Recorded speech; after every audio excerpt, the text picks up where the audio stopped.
What's up, everyone? This is Tatum. I'm back with another episode of Flowers. For those that's new to my channel, Flowers is my segment where I like to give some classic albums or albums that I feel deserve a little bit more credit. They're flowers. So today, I'm going to be discussing an album that this is my favorite album from this artist. I think it's their best body of work. So without further ado, today I'm going to be discussing Janet Jackson, The Velvet Rope. Like I said, I think Velvet Rope is Janet's best album. I feel like I think it's her most, even though she made Control, so this is gonna sound funny. I think it's her most free album. I feel like, of course, we got Control, Rhythm Nation, the Janet album. I feel like this one, just the subject matter that she talked about on here. I feel like she spoke to more people with this album. Just look at the subject matter from depression to sexuality to uh, uh, uh, love to the internet to masturbation. Like she talked about so many things in this one album. And on top of all that, why I really love this album is because it's so many the sonics on here. Like we could go from a house record to a hip hop sample record, or we could go from a hip hop sample record to a R&B record, or go from that into like this techno in the future kind of record back to like blues. Like it's so much weaved in within this album, and all of it sounds good together. It doesn't just sound like it's a bunch of songs like and a bunch of sounds. All of it sound cohesive, and I just got to give credit to her and Jimmy Jam and Terry Lewis, because what they did on this was just out of this world.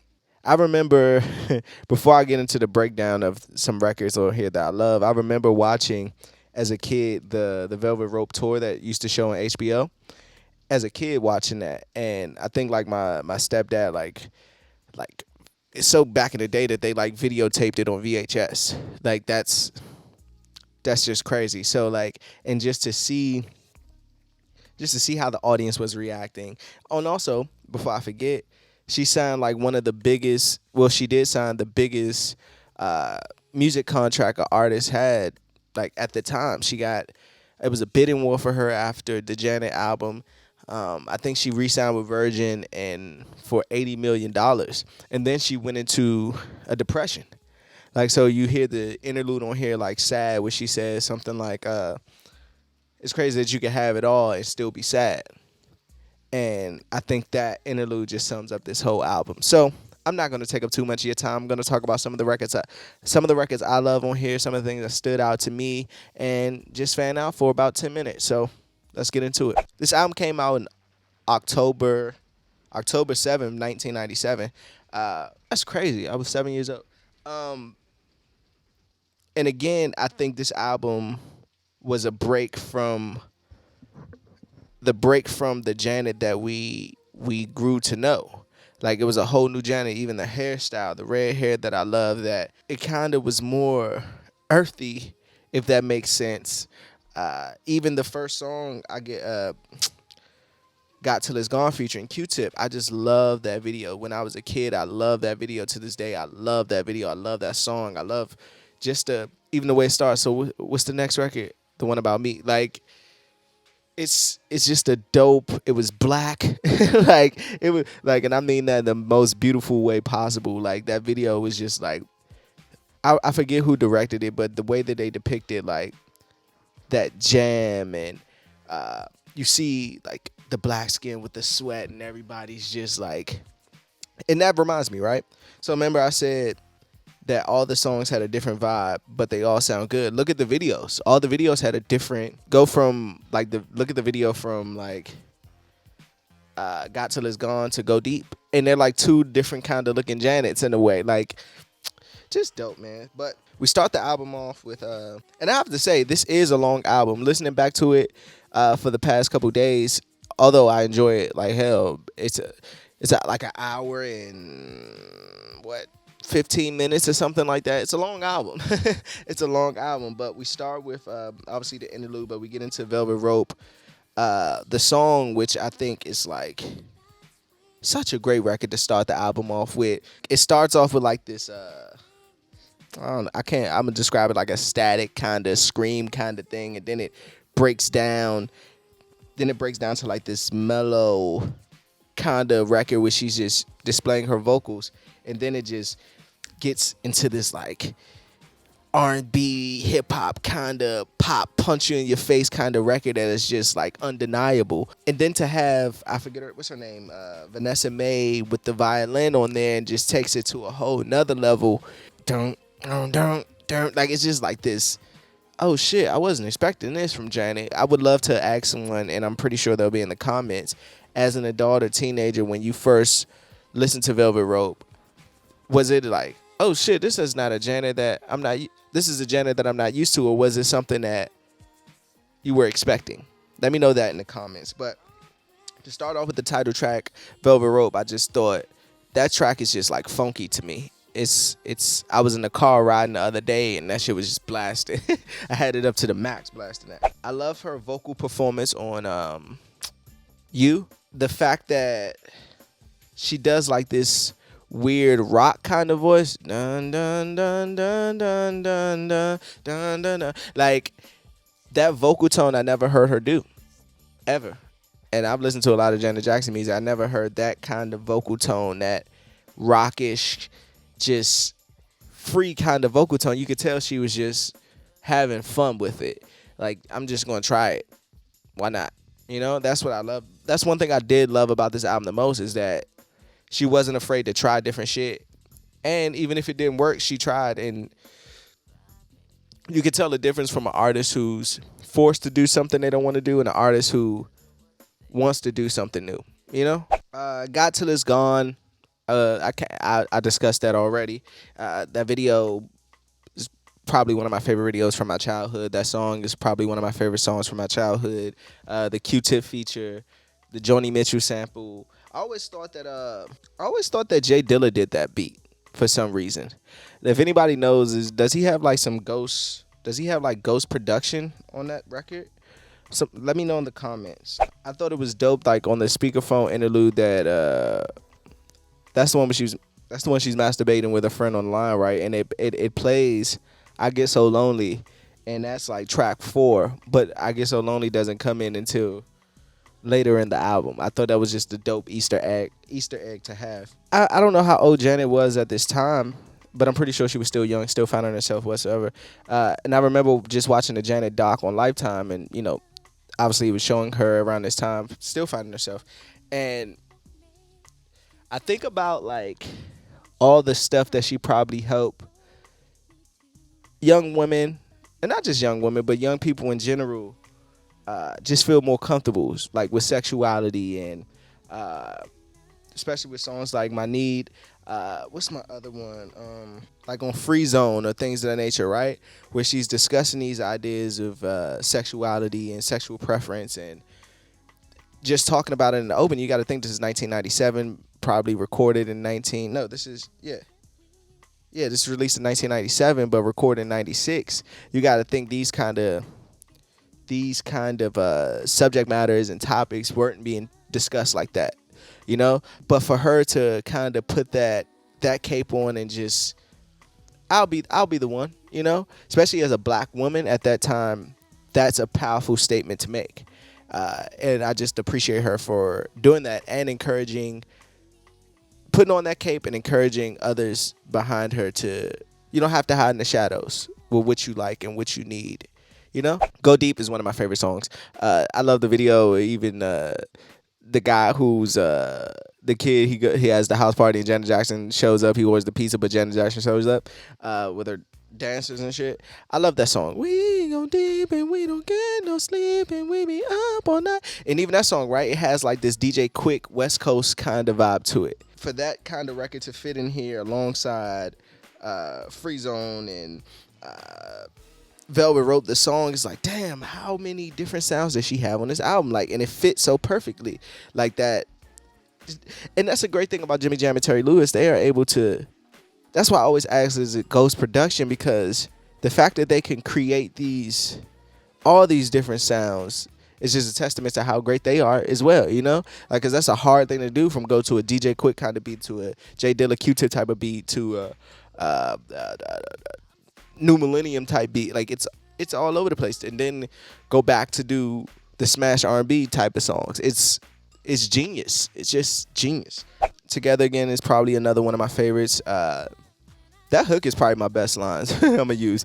But Together, I'm a sucker for house music. Shh, don't tell nobody. I'm just in love with the frequency and sounds of house music and percussions, and so when I hear like Together, it gives me that vibe immediately, and it makes me feel good. And she's talking about death on there as well, like seeing someone you'll never be forgot. We'll be together again. When I see this, when I look at that, everywhere I go, every smile I see, I know you are there, shining back at me. People need that as well. Like, that's another subject matter that she touched on that she didn't even have to at this level. Janet Jackson could have just kept making pop music. She could have just took the Mike route, and I wanted to go this whole thing without mentioning Mike, but she could have took her brother route, where Mike didn't really get. We get like Leave Me Alone and things of that nature. And they don't really care about us kind of records, but you don't really know who Mike is. But with Janet, she took that hard left where she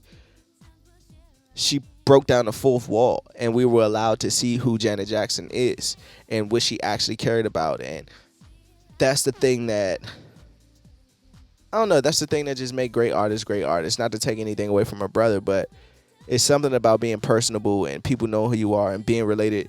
Like, I never seen somebody say they relate to Michael Jackson, but I've seen people say they relate to Janet. Online, she talked about like the early internet type shit. Like, that wasn't even a thing in 1997. She had the dial-up thing going. Like, look how much stuff she's not speaking into existence. Obviously it existed, but it wasn't in the forefront yet.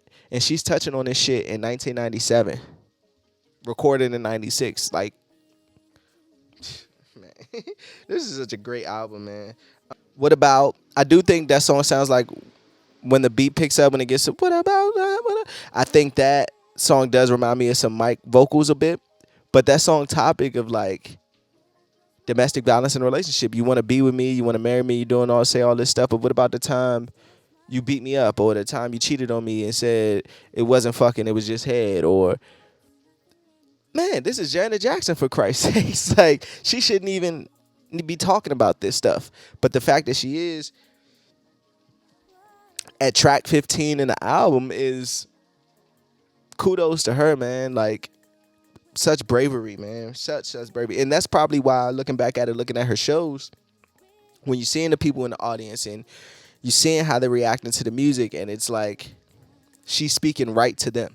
And then I think the latter half of the album gets like kind of more vocally, if that makes sense. So you get like Every Time, Tonight's the Night, I Get So Lonely. I wonder why they didn't put the remix on here as a bonus track as well with Blackstreet.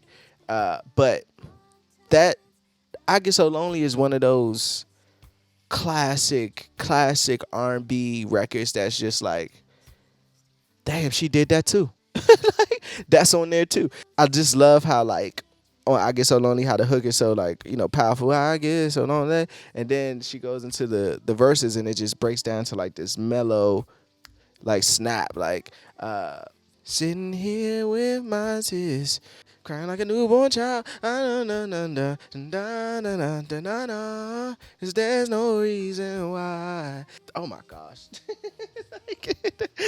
I'm a sucker for also great melodies. Like, if you got great melodies, I'll probably just fall in love with the song. And that's one of the ones that I love. Like, that the verses melodies on there is just like, and even when she go, I'm gonna break it down, break it down, break it down. Come on, man. She closes. I think Sad is the last song technically. I even like Special, the hidden track on here, track 21. I love Special. Not so much the second song on there, but the first one, Special. I love that record. Let me try to narrow down and get into my best songs. Got Till It's Gone, Go Deep. I want to say Special, but I'm going to go with I Get So Lonely. And I hate picking singles as my best songs, but the singles were so great on this album. Imagine you, she had 7 of them, so it'd kind of be hard not to pick a single. Worst song, yeah, Every Time. Nothing against it, it's just not my favorite. Best line, And before I get into my best line, I just love her hairstyle this album. Like, I love that red hair. I love what she was doing with the pigtails and everything, the curly hair. I just love that. But anyway, best line. I just love the hook on Together Again. Everywhere I go, every smile I see, I know you're there smiling back at me, dancing in moonlight. I know you are free because I see your star shining down on me. I think that's the best line. Like, hate to be so corny and cliche, but that's my favorite. And with that being said, let's wrap this shit up. When it comes to Janet Jackson, The Velvet Rope, if you haven't checked it out, which I'm probably sure you have, it came out in '97. If you're watching this video, I'm pretty sure you listened to Velvet Rope. Again, my favorite Janet Jackson album, period. Control's up there too, right under it. But this one, man, is so many. I love it because I'm sure it helped her in a lot of ways, but in return, it helped save the world almost. Like, and I know that's a crazy thing to say. It almost saved the world. Like you got to understand the people that she touched with this album, from talking about sexuality, talking about sexual preference, talking about the internet, talk about domestic abuse, talk about love, talk about death, talk about I mentioned depression, like just so many things. And under all that, it doesn't seem forced. It doesn't seem like she's trying to shove a message down your throat. It sounds like it's all a piece of her. And sometimes, we listen to some albums from some artists and you be like, oh, they reaching, But this one, all of it sound like it was her. And it sounded like the most her that she could ever be in the album. Even with Control being one of hers, even with Control being one of her albums, this one just sounds and is just beautiful, and a testament to her bravery as a black woman to put all this shit on her back when she's going through shit, and she's the one that made this happen. It's like, I don't know. I can't think of any more things to say. It's like, so flowers to Janet Jackson's The Velvet Rope album. Shout out to Janet. Shout out to Jimmy Jam and Terry Lewis. Shout out to her ex-husband. He got a bunch of writing credits on here as well. But this album, man, it's one of the ones that it's the one. Like, I got to get this vinyl. Speaking of this, when I finish this video, I'm going to go try to find the vinyl online because I need this in my collection just for historic purposes. And yeah, so let me know in the comments with some of your favorite records. No matter of fact, let me know what's your top 3 records on here. Let me know let me know the impact this album had on your life growing up as a kid, as an adult. Just let me know the impact that it had on you, and where do you think it ranks in the Janet Jackson discography. Let me know in the comments. Don't forget to hit that like button, hit that subscribe button. We just hit over 2,000 subscribers, which is just fucking mind-blowing. I couldn't expect I'll be at 2,000 so fast, and we're still growing. I know that's like, to some, like 2,000 ain't really not. That's everything to me. So it just shows me that I'm on the right track, and I have some loyal subscribers who fuck with what I'm doing. And yeah, and if you want me to review or talk about another Janet Jackson album, let me know in the comments as well. Other than that, flowers for Janet, The Velvet Rope, I'm Tatum. Peace.